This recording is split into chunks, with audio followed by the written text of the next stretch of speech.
Assalamualaikum warahmatullahi wabarakatuh. Alhamdulillahi rabbil alamin. Allahumma salli ala Sayyidina Muhammadin. Amma ba'd. Welcome to Murajaah Channel.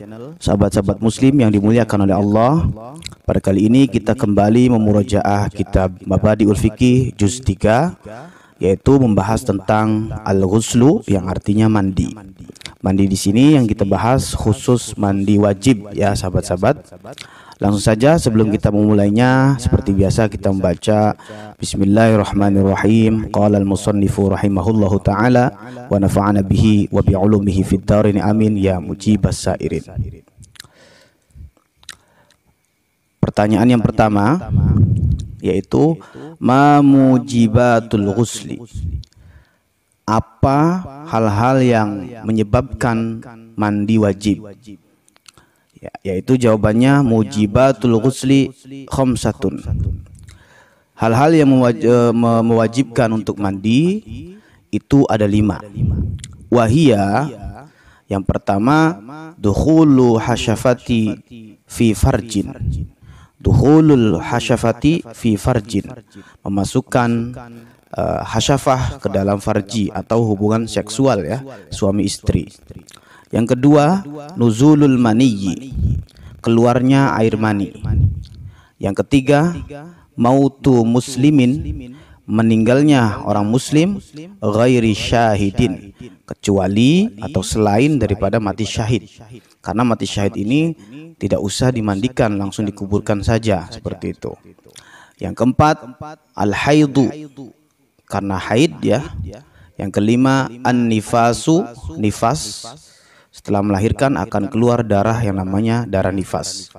Yang keenam, al-wiladatu, yaitu melahirkan. Jadi intinya hal-hal yang menyebabkan seseorang itu mandi wajib ada 5. Pertama, berhubungan seksual. Yang kedua, keluarnya mani. Yang ketiga, meninggal dunia ya, kecuali meninggalnya ke dalam keadaan syahid. Yang keempat, haid. Yang kelima, nifas. Dan yang keenam, wiladah. Pertanyaan yang selanjutnya, ma furuduhu. Sekarang fardu-fardu mandi itu apa saja? Furudul ghusli, fardu-fardunya mandi. Yang pertama, an-niyatu, membaca niat atau menyatakan niat di dalam hati ya. Ingda ghusli awwali juz'in, ketika pertama kali membasuh awal juz, yaitu menyiram minal badani, dari badan. Jadi pertama kali menyiram badan, kita langsung jatuhkan niat kita. Kalau wudu kan ketika membasuh wajah. Nah, kalau mandi ketika kita mengguyur air ke badan kita. Yang kedua, isolul ma'i, menyampaikan air ila jami'il basyarati, kepada seluruh kulit, wa ma tahta sya'ri, dan apa-apa yang berada pada bawah rambut. Jadi semua kulit walaupun ada rambutnya harus tersiram semua. Harus isolul ma'i. Yang selanjutnya pertanyaannya yaitu ma sunanuhu, apa sunah-sunah mandi tersebut? Yaitu wasunanul ghusli, adapun sunah-sunah mandi itu kathiratun, banyak sekali, minha, darinya. Yang pertama, al-istinja'u, jadi cebok terlebih dahulu. Yang kedua, al-wudu'u, berwudu dulu qablahu, sebelumnya. Yang ketiga, ad-dalku, menggosok-gosok ya.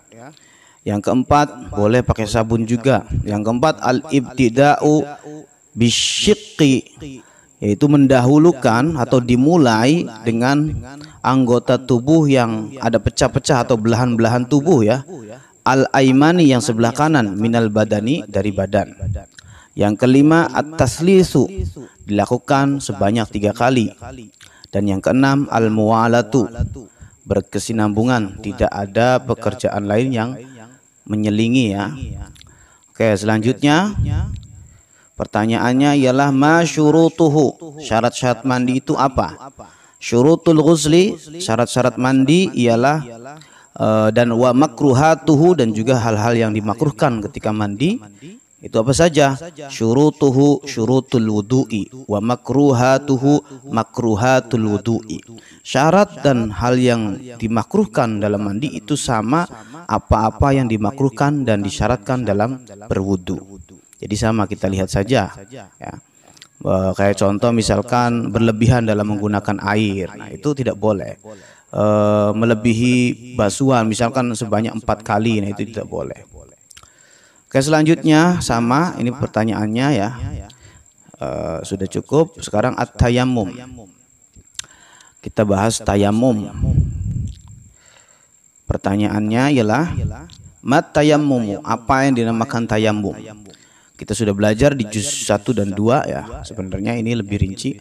At-tayammumu, tayamum huwa ialah mashul wajhi. Mengusap ya, mengusap bukan membasuh, beda. Kalau membasuh itu dengan air kemudian dipegang, digosok, itu namanya membasuh. Kalau mengusap hanya mengusap saja. Mashul wajhi, mengusap wajah, wal yadaini, dan kedua tangan.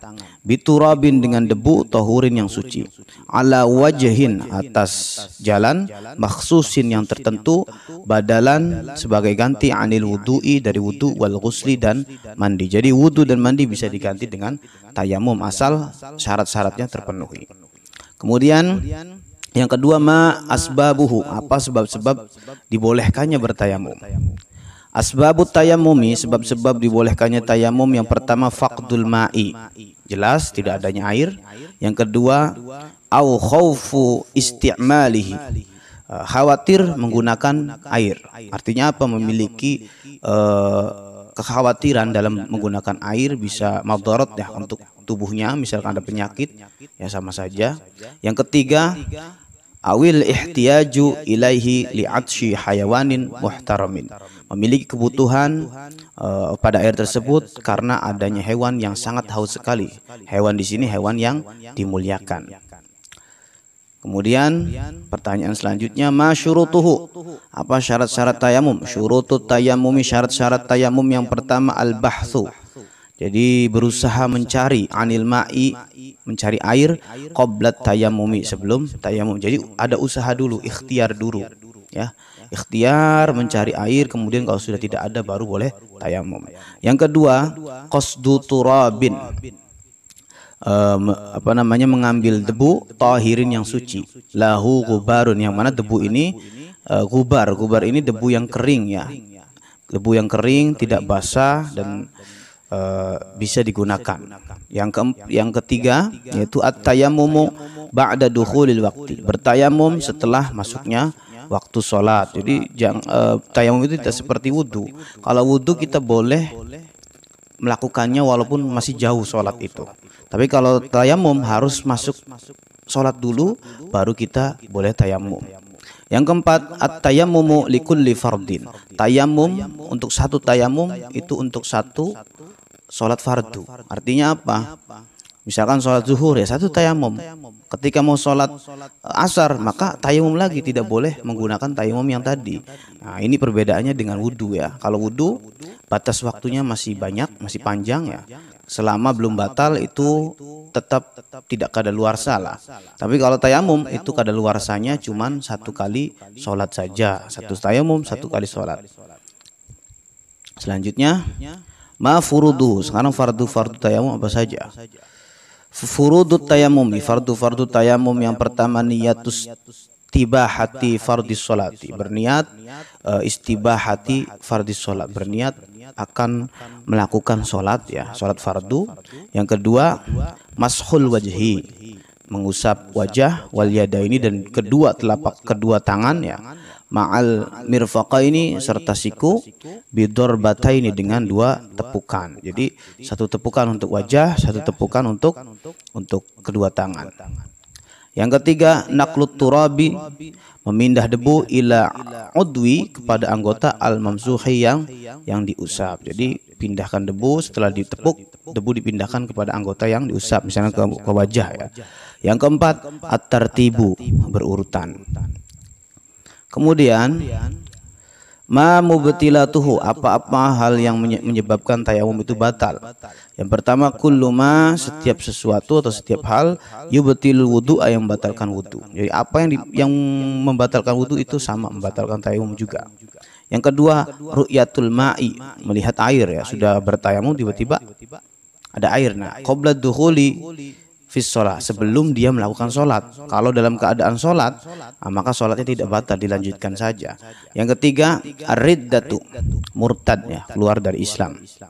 Itu membatalkan tayamum. Selanjutnya, man, siapa, barang siapa ya, siapakah alladzi yajuzu lahul jam'u bainat tayammumi wal wudu. Siapa saja sih orang yang diperbolehkan mengumpulkan atau menggabungkan antara tayamum dan wudu ya, kombinasi antara wudu dan tayamum. Siapa saja? Yang pertama, mangkana bihi jurhun. Siapa saja yang memiliki luka, audama milu ataupun bisul ya, ghasalas sahiha, boleh maka membasuh anggota tubuh yang sehat, wa tayammama anil jurhi awid dumali, dan bertayamum sebagai ganti daripada anggota yang memiliki luka dan juga bisul. Jadi intinya apa syaratnya? Syaratnya ya jurhun dan damamil ya. Ketika sudah memiliki luka dan juga bisul, maka boleh menggabungkan antara tayamum dan wudu. Sahibul jabirah, sekarang orang yang memiliki perban ya. Pertanyaannya, madza yaf'alu sahibul jabirah, apa yang dilakukan sahibul jabirah? Yaitu sahibul jabirah ya tayamum wa yamsahu 'alaiha, dan juga mengusap dengan air ya kepada perban tersebut. Jadi cukup mengusap perbannya saja ya, tidak sampai membasuh ya, mengusap saja dengan air ya. Itu boleh, wala yu'idu, dan tidak ada pengulangan sholat. In wadu'aha, nah syaratnya in wadu'aha ala tuhrin, selama dia itu ketika membalut perbannya itu dalam keadaan suci. Artinya apa? Ini ilmu ya sahabat-sahabat, ilmu. Ketika kita memiliki luka, sebelum diperban kita berwudu dulu, kita sucikan dulu. Nah baru kemudian pakai perbannya. Nah maka nanti bisa yamsahu 'alaiha, cukup mengusap saja. Wa kanat fi ghairi a'dha'i tayammum, tentunya anggota yang terkena ada perbannya ini yaitu selain daripada anggota tayamum, maka boleh digabungkan. Kalau anggota tayamum ya kalau anggota tayamum ya langsung tayamum saja gitu. Wa illa fayu'iduha, dan ketika tidak melakukan in wada'aha ala tuhrid, tidak bersuci dulu sebelum dipakai perban, maka fayu'iduha, diulangi lagi sholatnya. Jadi syaratnya harus bersuci dulu sebelum berwudu dulu lah sebelum dipakai al-jabirah tersebut. Oke sahabat-sahabat, untuk pertemuan kita kali ini sampai di situ, yaitu tentang tadi tayamum ya, dan juga wudu, tayamum dan juga mandi. Mohon maaf mandi, semoga bermanfaat. Apabila ada kesalahan, apabila ada kekeliruan, mohon dimaafkan. Wallahu a'lam bishawab. Assalamualaikum warahmatullahi wabarakatuh.